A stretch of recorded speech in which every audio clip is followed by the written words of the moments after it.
Hello दोस्तों, कैसे हैं आप सभी। स्वागत है आपका हमारे YouTube channel Anshika classes Patna में। फ्रेंड्स, पीसीएस की तरफ से एक अपडेट लेके आए हैं यूपी पीसीएस। तो आप लोग मेरे वीडियोस में बने रहिए, वीडियो एंड तक देखिएगा। एंड कुछ अपडेट्स और हैं तो आप लोग उन सारी अपडेट्स को देखिएगा। आई होप ये सारी आप लोगों के लिए हेल्पफुल होने वाली हैं।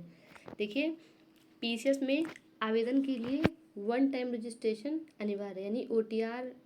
अगर आप लोगों ने OTR भरा है तभी आप लोग अब पीसीएस मेंस के लिए आवेदन कर सकते हैं। अगर नहीं किया है तो आप लोग अभी OTR भरिए, उसके बाद ही आप लोग पीसीएस मेंस के लिए एबल होंगे। देखिए, प्रारंभिक परीक्षा में सफल घोषित किए गए सभी 4047 अभ्यर्थियों को कराना होगा रजिस्ट्रेशन।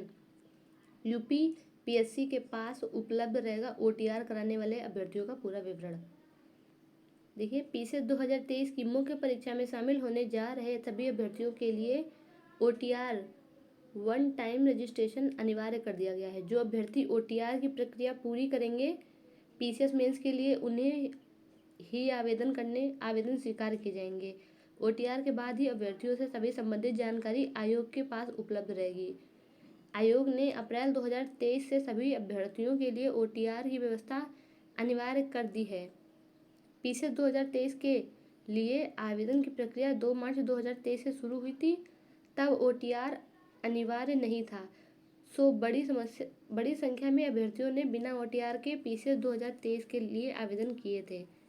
आयोग के कैलेंडर में पीसीएस 2023 की मुख्य परीक्षा 23 सितंबर से प्रस्तावित है।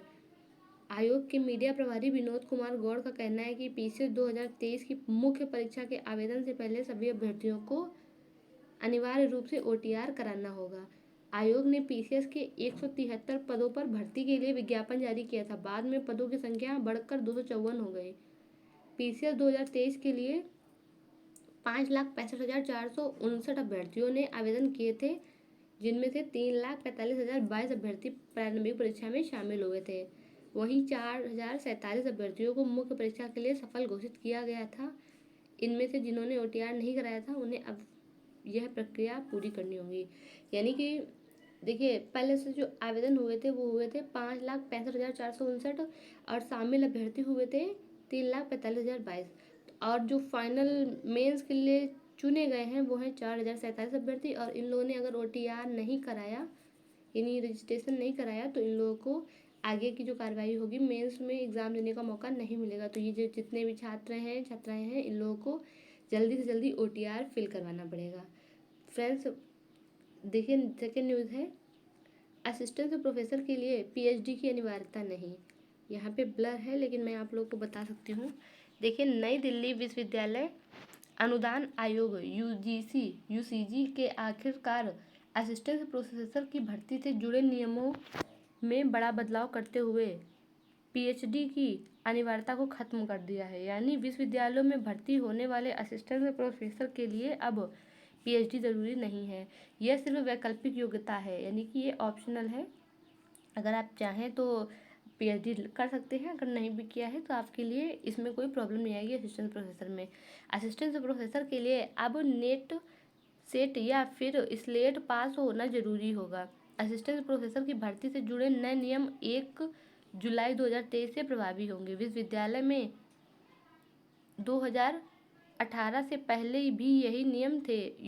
UGC ने वर्ष 2018 में असिस्टेंट प्रोफेसर के लिए यह कहते हुए PhD को अनिवार्य किया था कि इससे शोध को बढ़ावा मिलेगा। हालांकि इसके चलते विश्वविद्यालय सहित उच्च शिक्षण संस्थानों में शिक्षकों के खाली पड़े पदों को भरना मुश्किल हो रहा है। विशेष अभियान चलाने के बावजूद भी इन संस्थानों में खाली पद भरे नहीं जा रहे हैं। हाल ही में उच्च शिक्षण संस्थानों ने भी UGC के साथ सामने यह समस्या रखी। इसके बाद असिस्टेंट प्रोफेसर की भर्ती से जुड़े नियमों में बदलाव का यह फैसला लिया गया। UGC ने इसे लेकर अधिसूचना भी जारी की। UGC chairman professor M Jagdish Kumar ने बुधवार को ट्वीट कर इस बदलाव की जानकारी दी। साथ ही यह बताया कि यह बदलाव इसी माह 1 जुलाई से प्रभावी होगा। उन्होंने कहा कि एक नए नियमों के तहत तो असिस्टेंट प्रोफेसर के लिए अब नेट यानी नेशनल एलिजिबिलिटी टेस्ट, सेट यानी स्टेट एलिजिबिलिटी टेस्ट, और स्लेट यानी स्टेट लेवल एलिजिबिलिटी टेस्ट न्यूनतम योग्यता होगी। बता दें कि पीएचडी में लगने वाले समय को देखते हुए यह बदलाव किया गया है कि जबकि विश्वविद्यालयों और उच्च शिक्षा संस्थानों को हर साल बड़ी संख्या में शिक्षकों की जरूरत होती है, इनमें भर्ती असिस्टेंट प्रोफेसर से ही होती है। बाद में वह प्रमोट होकर एसोसिएटेड प्रोफेसर और प्रोफेसर बनते हैं। रिपोर्ट में मुताबिक मौजूदा समय के सिर्फ केंद्रीय विश्वविद्यालयों में ही शिक्षकों के करीब 6000 पद खाली हैं। देखिए, यूजीसी ने बदला नियम, नेट होगी न्यूनतम योग्यता, 1 जुलाई 2023 से होंगे प्रभावी। शोध को बढ़ावा के लिए 2008 में पीएचडी की गई थी, लेकिन केवल केंद्रीय विश्वविद्यालयों में ही खाली लगभग 6000 शिक्षकों के पद। यानी कि देखिए, पहले पीएचडी जो था अनिवार्य था असिस्टेंट प्रोफेसर के लिए, लेकिन अब जो है पीएचडी को हटा दिया गया है। आपको सिर्फ कितनी चीज़ों का ध्यान रखना है, आप अगर national ability test, state ability test और स्टेट यानी कि स्टेट लेवल एबिलिटी टेस्ट न्यूनतम योग्यता है आपकी असिस्टेंट प्रोफेसर के लिए। तो फ्रेंड्स, ये भी सही काम किया है सरकार ने। अब नेक्स्ट अपडेट है 4 वर्षीय बीएड की प्रवेश परीक्षा में 1847 सफल। 5 वर्षीय इंटीग्रेटेड बीएड कोर्स में नामांकन को आयोजित संयुक्त प्रवेश परीक्षा का परिणाम बुधवार को जारी किया है। इसमें 1847 अभ्यर्थी सफल घोषित हुए हैं। रिजल्ट वेबसाइट पर अपलोड किया गया।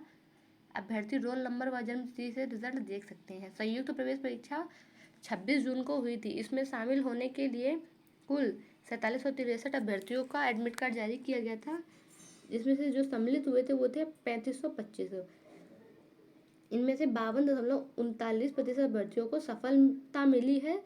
सफल अभ्यर्थियों में 995 महिला हैं व 852 पुरुष शामिल हैं। यानी कि देखिए, जो अभ्यर्थियों ने एडमिट कार्ड जारी किए गए थे उस अभ्यर्थियों के वो थे 4783, लेकिन जो एग्ज़ाम में बैठे छात्र छात्राएँ थे वो थे सिर्फ 3525 और सफलता मिली है 52.39% छात्र छात्राओं को, जिसमें से 995 महिला हैं, 852 पुरुष को सफलता मिली है।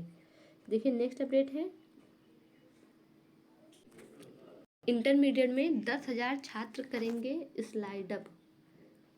7,27,000 विद्यार्थियों ने दाखिला लिया।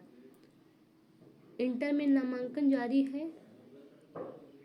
अभी तक राज्य के 7,27,000 विद्यार्थियों ने विभिन्न स्कूलों कॉलेजों में दाखिला लिया है। इनमें से 10,253 विद्यार्थियों ने स्कूल बदलने यानी स्लाइड अप के लिए आवेदन किया है और अब इन विद्यार्थियों का नाम दूसरी चयन सूची में जारी होगा। पहली चयन सूची में विद्यार्थियों के अंक के अनुसार स्कूल कॉलेजों आवंटित किए गए थे। प्रथम चयन सूची में 12,30,431 छात्र छात्राओं के नाम शामिल थे। इनमें से अब तक 7,27,000 ने नामांकन लिया है। इनमें से 10,253 छात्रों ने स्लाइड अप के लिए आवेदन किए हैं। इस बार इंटर में राज्य के 10,342 स्कूल कॉलेजों ने के 32,97,000 सीटें जारी की हैं। अभी तक आवेदन 13 लाख हुए हैं। फ्रेंड्स, ये है स्लाइड अप का मतलब होता है स्कूल छोड़ना है शायद या स्कूल बदलना है, तो इसी के लिए जो है 10,000 छात्र ने स्लाइड अप किया है। देखिए, नेक्स्ट अपडेट है 2,000 स्कूल कॉलेजों का विकल्प ही नहीं भरा। अभी तक इंटर दाखिले के लिए 8292 स्कूल और कॉलेजों का विकल्प छात्रों द्वारा भरा गया, यानी कि राज्य के 2050 स्कूल किसी भी छात्र की चॉइस में नहीं था। बता दें कि बिहार बोर्ड ने इंटर दाखिले के लिए राज्य भर के 10,342 स्कूल और कॉलेजों को इंटर का कोड दिया था। साथ ही इन स्कूल और कॉलेजों में संकायवार सीटें भी अलॉट हैं, लेकिन छात्रों ने राज्य के 2050 स्कूल और कॉलेजों में से किसी का विकल्प नहीं दिया। 2050 स्कूल कॉलेज को एक भी छात्र ने विकल्प के तौर पर नहीं बताया। ये लड़कियों में पटना की आस्था प्रथम बीएड का रिजल्ट निकला है। उसमें जो है पटना की आस्था है, इन्होंने प्रथम स्थान प्राप्त किया है। 6 से 15 जुलाई तक होगा ऑनलाइन पंजीयन। BRABU के 4 कॉलेजों की 400 सीटों पर नामांकन को हुई थी परीक्षा। 18 से 21 जुलाई तक लनामी वीवी में काउंसलिंग। प्रवेश परीक्षा के पास टॉप 5 यानी कि जो टॉप 5 है, सबसे पहले थे आस्था, दोबारा पे नंबर पे है जय आनंद, फिर है आस्था सिंह, यानी कि टॉप पर आस्था है जो कि अपने पटना की हैं, और ये जय आनंद तो कहीं बाहर के हैं। राजन कुमार 86, शाहीन परवीन 85 प्राप्तांक और पुरुषोत्तम के 83 हैं। देखिए 4 वर्षीय बीएड इंटीग्रेटेड बीएड कोर्स में नामांकन के लिए आयोजित संयुक्त प्रवेश परीक्षा जारी कर दिया गया। ठीक है, 995 महिला व 852 पुरुष अभ्यर्थी सफल हुए थे। छात्रों में सुपौल जिला के निर्मली के जय आनंद ने कुल 120 अंकों में 94 अंक प्राप्त किए हैं, प्रथम स्थान हासिल किया है। वहीं छात्राओं में पटना की गर्दनीबाग की आस्था है, इन्होंने 88 अंक प्राप्त किए हैं, यानी कि ये जो आनंद हैं ये प्रथम स्थान वाले, इन्होंने 94 अंक प्राप्त किया, ये पटना के हैं, सॉरी सुपौल के हैं। और ये जो गर्दनीबाग की हैं आस्था सिंह, इन्होंने 88 अंक प्राप्त किए हैं।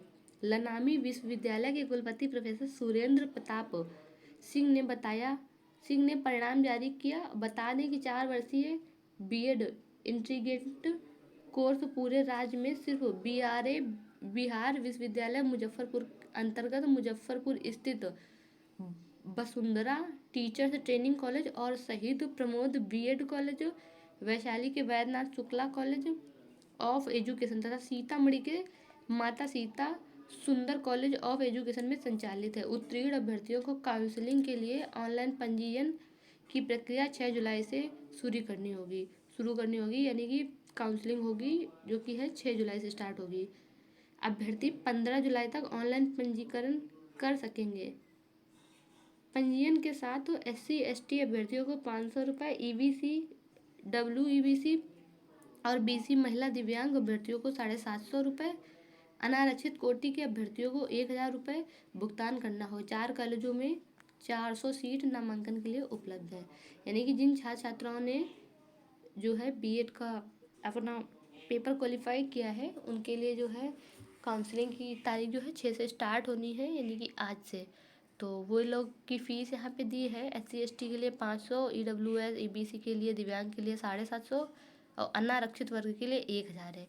तो आप लोग देख लीजिए, जो भी इस एग्ज़ाम में पास हुए हैं वो लोग अपना रजिस्ट्रेशन स्टार्ट कर सकते हैं काउंसलिंग के लिए।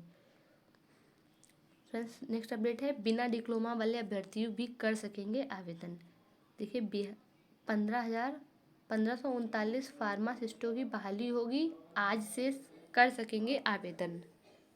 बिहार तकनीकी सेवा आयोग 1539 फार्मासिस्टों पदों की बहाली करने जा रहा है। इसके लिए 6 जुलाई से 21 जुलाई तक आवेदन भरने के लिए पोर्टल खोला जा रहा है। यह है आवेदन B फार्मा और F फार्मा अभ्यर्थियों तथा बिना रजिस्ट्रेशन वाले अभ्यर्थियों के लिए उच्च न्यायालय के आदेश के लिए बाद लिया जा रहा है।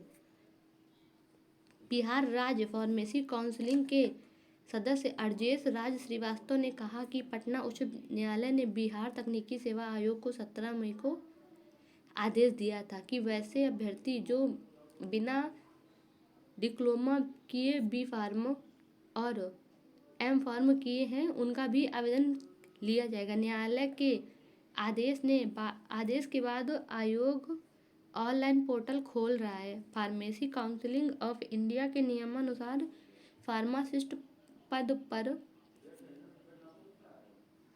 B फार्मा, D फार्मा और D फार्म D सभी योग्य हैं। फार्मासिस्ट पद पर फार्मेसी ग्रेजुएट्स को लेने से मरीजों को ड्रग्स रिएक्शन और भंडारण की गुणवत्ता में सुधार होगा। बिहार तकनीकी सेवा आयोग ने बिना रजिस्ट्रेशन वाले हजारों छात्रों को B फार्म भरने का मौका दिया है, जो कि सालों में फार्मेसी काउंसलिंग द्वारा रजिस्ट्रेशन न होने से प्रभावित थे। देखिए फ्रेंड्स, अब ऑफलाइन नहीं लिया जाएगा PCS मुख्य परीक्षा का आवेदन। सम्मिलित राज्य प्रवर अधीनस्थ सेवा PCS 2023 की मुख्य परीक्षा का आवेदन ऑफलाइन नहीं लिया जाएगा। अब आवेदन वन टाइम रजिस्ट्रेशन यानी OTR के माध्यम से ऑनलाइन लिया जाएगा। अगली परीक्षा के लिए यह B व्यवस्था है लागू रहेगी। अगले कुछ दिनों में मुख्य परीक्षा का आवेदन लेने की तिथि घोषित की जाएगी। मुख्य परीक्षा 23 सितंबर से कराई जाएगी। उत्तर प्रदेश लोक सेवा आयोग यूपीपीएससी ने जनवरी 2023 में ओटीआर की प्रक्रिया शुरू की थी। आयोग से विज्ञप्ति सभी भर्तियों में आवेदन करने की यह सरल प्रक्रिया है। अभ्यर्थी को सभी शैक्षिक विवरण भरने होते हैं, उसके बाद ही ओटीआर नंबर मिल जाता है। अब तक 2,31,907 अभ्यर्थी ओटीआर में पंजीकृत हो चुके हैं। आयोग के उप सचिव विनोद कुमार गौड़ ने बताया कि जिन अभ्यर्थियों ने अब तक ओटीआर में पंजीकरण नहीं कराया है वह कर लें। मुख्य परीक्षा के आवेदन के लिए वेबसाइट पर लिंक जारी होगा। ओटीआर के लिए आवेदन लिया जाएगा। ओटीआर के माध्यम से आवेदन कर सकेंगे और 26 जून को जारी किया जाएगा पीसीएस प्री का परिणाम।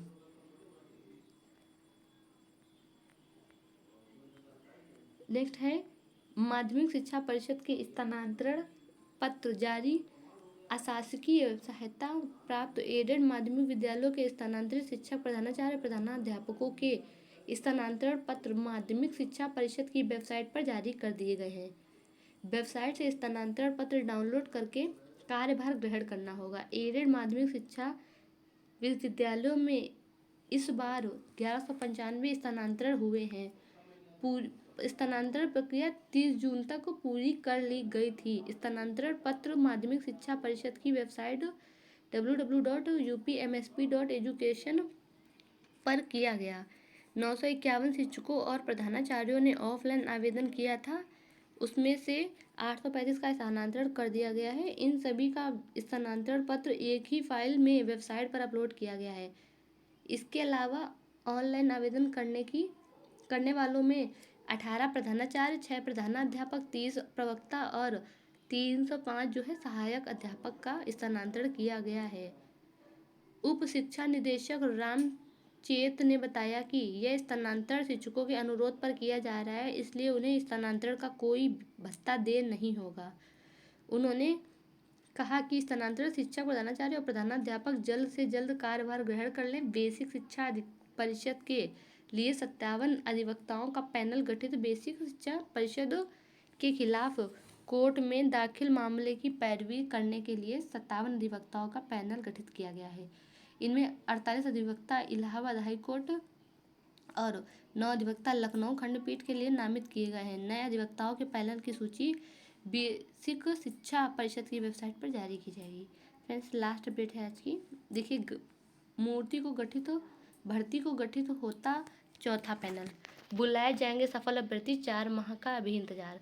3.5 लाख से रेलवे भर्ती बोर्ड यानी आरआरबी की और रेलवे भर्ती प्रकोष्ठ आरआरसी 4730 पदों की भर्ती प्रक्रिया पूरी नहीं कर सका। अंतिम समय में 477 पदों को खाली रखा गया और उत्तीर्ण अभ्यर्थियों को 9 पोस्ट बताकर बाहर ही रोक दिया गया। 4 दिन से बारिश के बीच अभ्यर्थी प्रयागराज में आरआरसी कार्यालय के बाहर हंगामा कर रहे हैं। आरोप है कि एक पद के सापेक्ष एक अभ्यर्थी को बुलाने के नियम का पालन नहीं हुआ है और अभिलेखीय सत्यापन के लिए 77 अभ्यर्थी कम बुलाए गए। जनरल वर्ग के अभ्यर्थी को 2 बार पहले उनके वर्ग में और फिर ईडब्ल्यूएस में मौका दिया गया और इन सवालों के जवाब भर्ती प्रकोष्ठ के पास भी नहीं है। अभ्यर्थियों के हंगामे के बाद रेल प्रशासन कह रहा है कि 577 पदों के सापेक्ष भर्ती प्रक्रिया पूरी होगी। वर्ष 2019 में भर्ती 4730 पदों प्रक्रिया शुरू हुई। अगस्त 2022 में कंप्यूटर बेस्ड यानी सीबीटी अभ्यर्थी, दिसंबर 2022 से 13,202 अभ्यर्थी पद के सापेक्ष 3 गुना सफल हुए। इन्हें शारीरिक दक्षता यानी पीईटी के लिए बुलाया गया। फरवरी 2023 के परिणाम आया। 7,995 अभ्यर्थी दौड़ में पास हुए थे और 4,653 अभ्यर्थियों को अभिलेखीय परीक्षण व चिकित्सीय परीक्षण के लिए बुलाया गया था। इसमें से अब 4,076 अभ्यर्थी 3 पैनल के लिए चुने गए हैं, जबकि भर्ती में रिक्त पद और अब तक पैनल में शामिल अभ्यर्थियों के पद भी भर गए हैं। भर भी जाए तो भी सीधे तौर पर 665 पद अभी भी खाली है। इनमें से विभिन्न पदों से कुछ लोगों को समायोजित किया जाएगा। इनमें ऐसे अभ्यर्थी भी शामिल होंगे जिन्हें पुनः मेडिकल देना होगा। फॉरेंसिक गड़बड़ी यानी फिंगरप्रिंट, हस्ताक्षर, लिखावट अंतर आदि के कारण वह अंतिम सूची में शामिल नहीं हो सके। RRC लेवल 1 2019 ग्रुप डी भर्ती में 500 से अधिक पदों के खाली होने के बावजूद सफल अभ्यर्थियों को 9 पोस्ट पद नहीं है। वह नो इन पैनल बताने के मामले ने तूल पकड़ा तो रेल प्रशासन बैकफुट पर आ गया। 4 दिन से प्रदर्शन कर रहे अभ्यर्थियों से मिलने बुधवार को चेयरमैन डॉक्टर आशीष आचार्य मुख्यालय पहुंचे। नाराज अभ्यर्थियों ने NCR मुख्यालय पर CPO को लिखी शिकायत करके जवाब मांगा। RRC के प्रवक्ता व CPRO हिमांशु शेखर उपाध्यक्ष ने बताया कि अभी भर्ती की प्रक्रिया चल रही है। चौथा पैनल गठित होता है जिनमें सफल अभ्यर्थी शामिल होंगे। अभ्यर्थियों ने बताया कि CPO ने लगभग 40 मिनट तक उनकी बात सुनी, उन्हें जांच का भरोसा दिया। यानी कि जो छात्र छात्राएं हैं, इन लोगों को इस बात की प्रॉब्लम है कि जितनी भी सीटें थी उन्हें उनके आधार पर वो लिया नहीं गया, चयनित नहीं किया गया, इसीलिए वो लोग हंगामा कर रहे हैं। लेकिन जो है अब जो है आश्वासन दिया गया है उन्हें कि हाँ, उनकी बात जो रखी गई है वो उस पर विशेष ध्यान देंगे और आगे कार्रवाई करेंगे। तो फ्रेंड्स, ये थी अपडेट। अगर आप लोगों को वीडियो पसंद आया हो तो आप लोग वीडियो को लाइक कीजिएगा, चैनल में नए हैं चैनल को जरूर सब्सक्राइब कीजिएगा। आपसे मिलेंगे नेक्स्ट वीडियो में, तब तक के लिए जय हिंद।